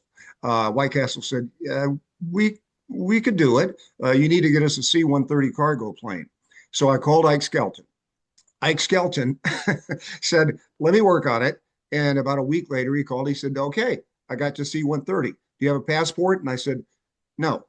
So he reached out, not just across the aisle, but across the state to Bob Dole. And they got me an expedited passport. 1 week later, I was on my way to Panama with 10,000 frozen White Castle hamburgers.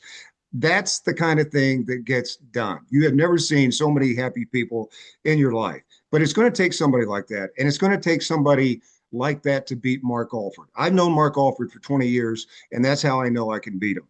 And you think about that. I mean, so many great ideas talked about today, so many great suggestions and strategies, but it's all for naught unless we beat Mark Alford. Think about the person who can beat Mark Alford. Thanks for the time. Thank you. And you're going to give us all White Castle after this, right? I think. Yeah, exactly. Yeah. All right, Thomas Holbrook, you're next here with your 2-minute closing statement. I want to thank the League of Women Voters for having me. I am on the ballot to provide an option for those who are disillusioned with the major parties. Not to say that nobody has come up with any good ideas here. And I do appreciate the insight from everybody. Jordan, and I thank you for your service as well as Wayne. I myself have family members who have served in the military. My own father has served on Whiteman for a number of years. So I get it. I would focus on ending the trade wars, ending the erosion of our civil liberties, ending the war on drugs. That would basically destroy any cartel's ability to influence the country. I'm all for cutting the red tape and taking these walls down. I think that's why we haven't been talking to each other. Webster County Democrats, I appreciate them for reaching out to me to invite me to an event. That shows me that there are people willing to talk to each other. And whether you vote for me or not this November, I am an option. I am the third option. But we all do need to talk to each other a little bit more. I'm tired of the showman politics. That got old a long time. Thank you very much.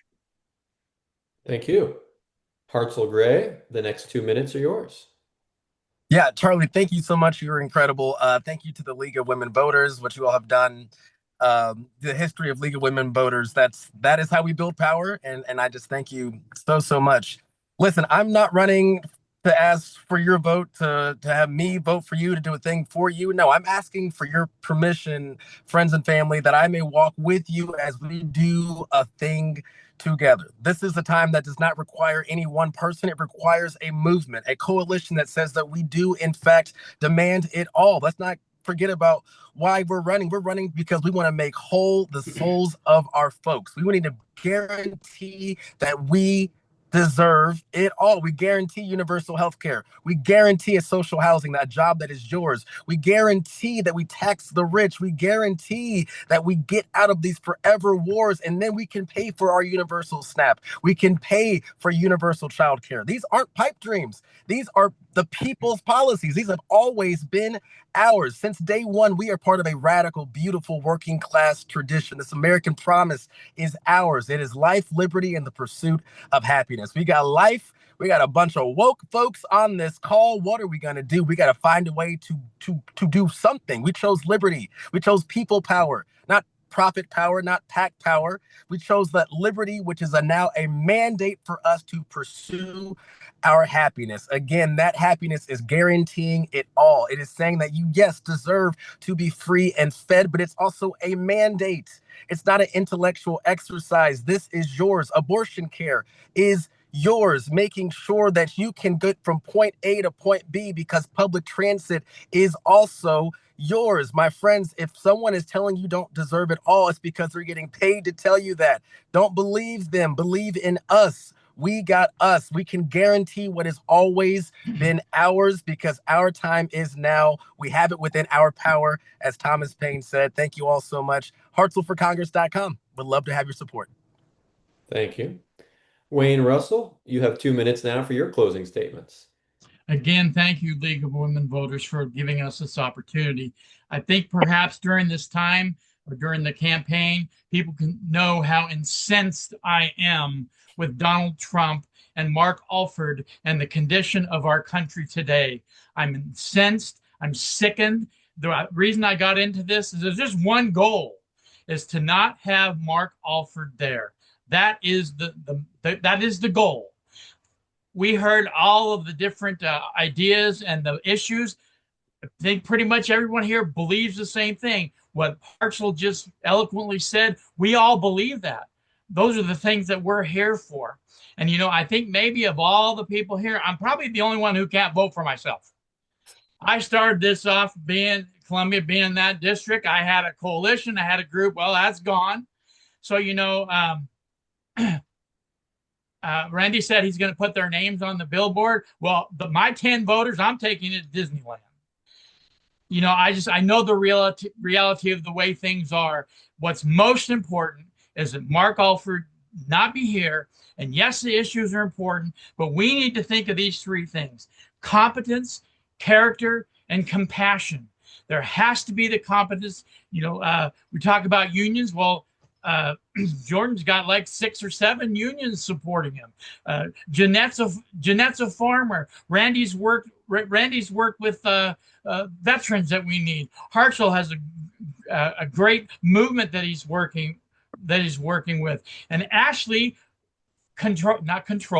but works and delegates with 600 people at her job. That's competence. And so when we choose, I guess I should say what I am. I'm a teacher. I'm a nurse. I've done that for that many years. Besides the money, universal health care is cheaper than what we have going today. That would be my first things. And we can change those things, not on the first day, but after time. Thank you so much. Jeanette Cass, you'll be the last candidate here to give us your closing remarks. You have 2 minutes. Well, I want to say thank you to you for moderating. You did a wonderful job, and to the League of Women Voters and to all the listeners that popped on here to listen to us. I also want to say, and this is going to sound maybe a little bit corny, but I want to say thank you to Hartzell Gray, because he showed up at the Webster County meeting that I didn't go to in my own county because I wasn't going to chance internet.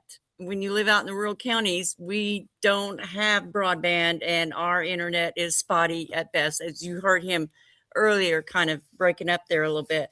So thank you, Hartzell, for showing up for Webster County. You made me look bad because I stayed home to get good internet. You know, I ran in 2024 because I was just mad at the way things were going as a Missourian.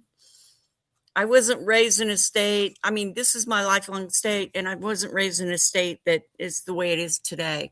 And I ran because I was mad about that, and I worked hard to fix that. I have put over 65,000 miles on my 16-year-old farm truck in my car, traveling this district, because I didn't stop campaigning after the last election. I kept reaching out to the counties, trying to work together. I am a union member, and I am so proud of my union. I couldn't raise my kids without that job. I'm on the school board. I know what they're doing to our schools. It's horrific. And I want to go and fight for everybody in our district, everybody in our state, to fix all the mess that Mark Alford has allowed to happen to all of us. And so that's basically why I've been running. But I can tell you, as a farm girl and a retired postal carrier, You don't stop until the job's done. So there's not going to be any shutdowns when I go up there. It's like, if you can't compromise, Mark Alford came out today and said there's no compromising from him. It was on one of his emails that he sent out. If you can't compromise, then you're not fit to do the job, because sometimes you have to compromise to do what's best for the entire nation. And Well, Jeanette, you're running out of time there. love you guys. Thank you for having me on. Thank you, and I want to thank all the candidates for being a part of this and for being very civil. You guys made my job easy, so I appreciate that. To wrap things up, I want to bring back in Anitra Steele from the League of Women Voters. Anitra. Thank you, audience, for your interest in the August 4th election. Thank you, candidates, for all showing up. Webster County, I was in conversation with Webster County, and they graciously said, we'll let our confirmed candidates be on your forum. And Cedar County also worked with us, and we thank them also. Please take a moment to share our forums with your Facebook, Nextdoor, and other social medias. Mention it to your church friends that they can, if they miss the forum, they can see it on LWVKC and on YouTube again.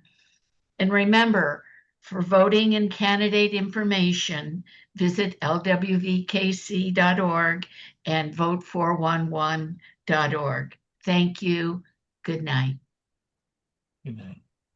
Thanks, y'all. Appreciate you. Thank you. Great job.